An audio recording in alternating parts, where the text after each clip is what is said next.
Doctors and medical professionals of Reddit, what one medical fact do you wish everybody knew? If exercise were a pill, it'd be the most prescribed drug in existence. It'd also be the only effective weight loss pill in existence. Edit, I was just making a joke. People, I am aware that it's easier to eat less than exercise to burn calories. You should not stop an antibiotic treatment because you feel better already. Seriously. This is how we get superbugs, people. Keep an eye on your weight. Rapid and intentional weight loss is often a sign something serious is up. Or gain.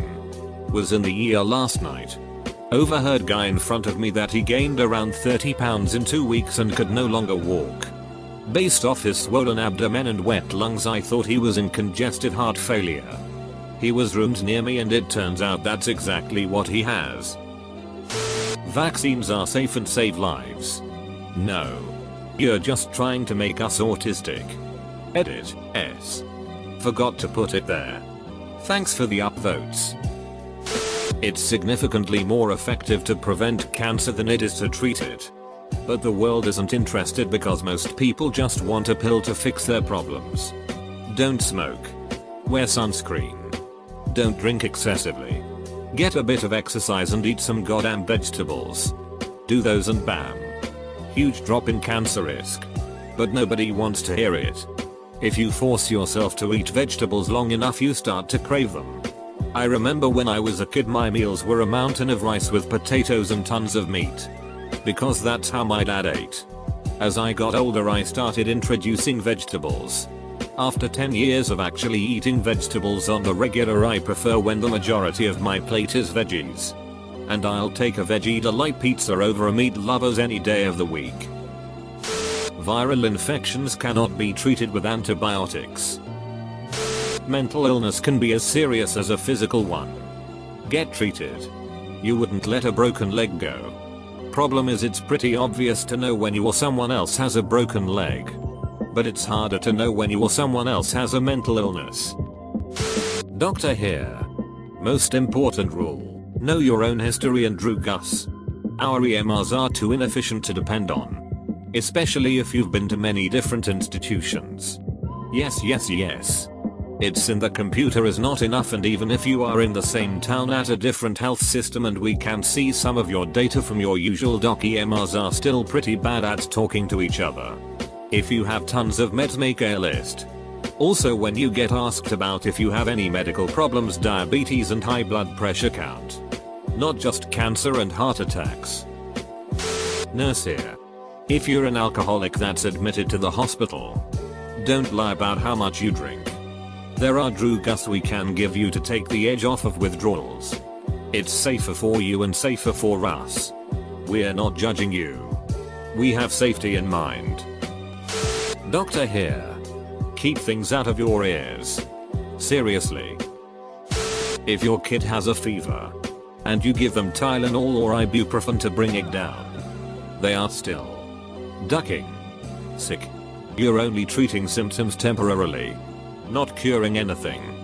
For the love of everything holy, do not give them Tylenol and send them to school, daycare, sports, birthday parties, etc. to become patient zero and infect everyone else. ER doc here. Medical fact. Emergency means potential loss of life, limb, or eyesight. It does not mean inconvenience, irritation, or chronic condition. Your sore throat evaluation in the ED is gonna cost you $1,000. Go to an urgent care. Also, if you're waiting for a while, don't itch at the nurses. They'll see you as soon as they can. Just be thankful you're not the guy that got to skip the line because he had a metal pole jutting out of his torso. Actually, just be nice to your nurses all the time. Last time I was in the hospital, my roommate was an abject asshole to the nurses. I felt so bad I was apologizing to them for him. I got extra ice cream and he got lime jello. The worst flavor. Drug allergies and side effects are not the same thing. It makes you look like a crazy person when you have 20 allergies and 19 of the reactions are nausea. 1. Reverse cowgirl may be a fun position for you, but please be careful, girls. 2. Blood in your pee when not associated with pain and fever is something you need to get checked out. 3. Get that new ugly mole checked, especially if it is painful or bleeds spontaneously. 4. Boys, if you notice some irregularity growth in your gonads, please get it checked early. If your ball is the size of a grapefruit, ignoring it will not make it go away. It will just increase the risk of worse news than that you were fearing. It is much better to be labeled a worried well than the alternative. If we are stressed or rushed for time, it's not personal. It's the system. We may not always say it, but we are grateful for those who take responsibility for their health. Doctors are there to help you. Stop lying to them. They have to protect your privacy. So if you are doing drugs, tell them. They have to keep it secret. And it could kill you if you don't. Doctors might not snitch, but the insurance company gets to see their records. If you are American. Not a doctor, but something a doctor told me when the incident occurred. Girls, if you get excruciating cramps at the time of your period and it feels much worse than it actually is, go to a doctor. When I was 13, I had already been confirmed to having a ovarian cyst. And it made it very painful for me during my periods, to the point where I had passed out from the pain of it once. However, at one point it felt much worse than it typically did, and I blew it off as being because of my period. It turned out my appendix was bursting. The doctor told me a lot of women blow off period cramps because doctors tend to do the same. Don't. It almost meant life or death for me. Just don't lie to us. We don't judge you because your poop is smelly or you like to put things up there. Remember always, we've seen something far, far worse than the gerbil up your butt. Oh, and don't ducking drink and drive. Vet tech. Your cat is probably obese. So many people free choice their cats because it's easier, or just way overfeed their cats because cats whine a lot. You are not doing your cat any favors. He's going to get diabetes. I'd guess that about 10% of cats I've seen are actually at a healthy weight. Get a good one toy and play with your cat every day, and for God's sake limit how much they eat. Also, treats are supposed to be less than 10% of your pet's caloric intake. Cool it with the treats.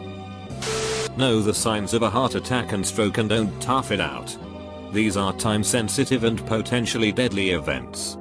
Paramedic here. Super frustrating when I get a patient who didn't call early enough, and because of that they can't get life-saving treatment or the damage is already done. Edit. If you're having an EKG done, tell them to run a 15-lead EKG. If they don't know what it is, tell them to Google it. Posterior heart attacks are missed because not many people know what a 15-lead is. RPH here. Do not keep your medicine in your medicine cabinet in your bathroom. The steam from a shower and the temperature fluctuations will degrade your medication. Keep them in a cool, dry place away from direct sunlight. Also look through your OTC items in your house and clean out the expired drugs and restock your basics: ibuprofen, acetaminophen, Pepto, eye drops, etc. Not a medical fact. As much as it's just something I wish all patients would do, I'd love it if patients could bring a sheet of paper with all the meds they're on. Past medical history, past surgical history, allergies, and family doctor contact info. It's a small thing, but can be so helpful. Nurse and midwife here. I wish people understood that if they are receiving treatment for a condition, they still have that condition. Case in point, if you are taking medication for something you aren't suddenly free of that disease.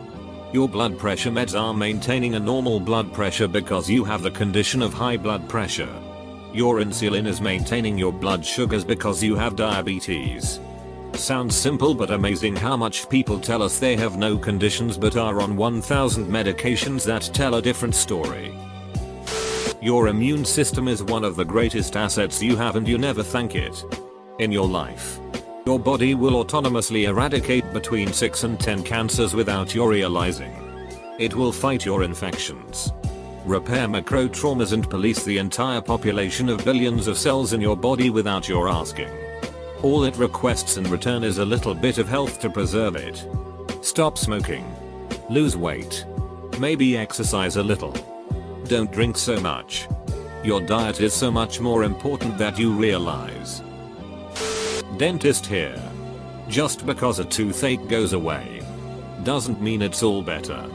Many times it's the calm before the abscess. It goes from dying to dead to abscessed in as fast as a day or sooner. Doctor here. Don't stop your medications by yourself. Just don't. No matter how good you feel. Patients stop antibiotics and relapse. So many resistant TB cases here. Stop taking insulin and come with DKA. Stop taking antihypertensives and get a stroke. Don't stop any drug unless cleared prior with your doctor. Most of the diseases can only be managed. They can't really be cured. If you have diabetes, get sugar levels tested at least once a month. Don't ignore it. Don't mix alcohol and antidepressants. Also, no matter how bad it is, we have seen worse. Don't be ashamed. Pull out doesn't mean she won't get pregnant. Precum has sperm too. Last. If you see anyone vomiting and lost conscious, turn them to their side. Less chances of it entering lungs. Alcohol withdrawal is deadly. Many of my patients don't know this. It's a gamble. I've seen fifth of vodka day drinkers not withdrawal. And 2-3 beers day withdrawal. It onsets quickly. And it's deadly. Anyone who drinks almost daily and is deciding to quit cold turkey needs to understand this. And notify family at the bare minimum. Don't lie to us. It never works out. And if your pee is a different color, don't ignore it. Seek help. Volunteer Starship crew member here. When you suspect whoever is lying down is not breathing by themselves, begin CPR immediately and do not stop until medical professional arrives. Even if this means that you have to go on for several hours. We do not perform CPR to have the patient miraculously wake up and make out with us. We do this to sustain the most vital bodily function, the circulation of oxygen to the brain, until we can get that person to a hospital. I may be alone in this, but I want my patients to know that there is no possible way I can keep up with all the medical advances and new studies that are out there. And I also want them to know that there are thousands of conditions that I learned about in medical school that I've forgotten because I've never seen nor recognized them in practice. This is important, because my patients frequently apologize for looking up things on the internet. No. Don't apologize. I want you to research your condition. I want you to look things up. I want you to know about new treatments, new research, and alternative medications. Because often I don't. I may not agree with the things you've read. And that's fine too. Ask me about things you've read in the picture you found that looks like your rash. I can't tell you how many times a patient has come to me with a suggestion about a possible explanation for symptoms because they read about it on the internet that turned out to be a correct or at least reasonable guess. Please educate yourselves about yourselves. Some good websites are the CDC website and AAFP.org, the American Academy of Family Practice. And if your doctor is offended that you're trying to be educated, get a different doctor. Source: I'm a doctor. Resident here. There is no singular cure for cancer. There is not a big pharma conspiracy that hinges on keeping said cure a secret. Smoking not only causes cancer, but also arteriosclerosis, COPD and multiple other problems you're much more likely to encounter when smoking. Former EMS here. Don't get angry when that quiet person gets taken out of the ER waiting room before you. You have a headache and are aging and I can't help you. But that person who just got taken back is quiet for a reason. You are not dying. Death is quiet. I can't tell you how many times I took someone to the ER yelling and kicking and screaming, and when we roll up and they get looked at, it's often minor. I've seen people who I had a feeling would not make it. They lay still and quiet and it's almost eerie.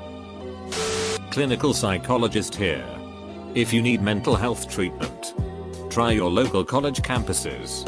Oftentimes there are training clinics, supervised by some of the best clinicians around. Most will provide a generous sliding fee scale. Treatment works, especially for sleep problems, depression, anxiety, PTSD, etc. Also, do not ignore mental health problems in your children or adolescents, including when you are concerned about substance use. Early intervention works best, and if you wait until they are 18, they may not get treatment for another decade because they refuse to go in until they mature in their late 20s. So if your child or adolescent is showing signs of a mood or anxiety disorder, cutting, struggling with ADHD, and is using drugs regularly, weekly or more, and you are concerned, consider an intake assessment with a licensed psychologist. Not a doctor, but 1 year off of the mark as a training psychologist on an interdisciplinary team. I wish patients knew that community resources often work on income-based sliding fee scales to meet the client financially. Let's be real, mental health coverage is trash right now. But there is an abundance of professionals who acknowledge this and advocate in-house. It is always worth asking around.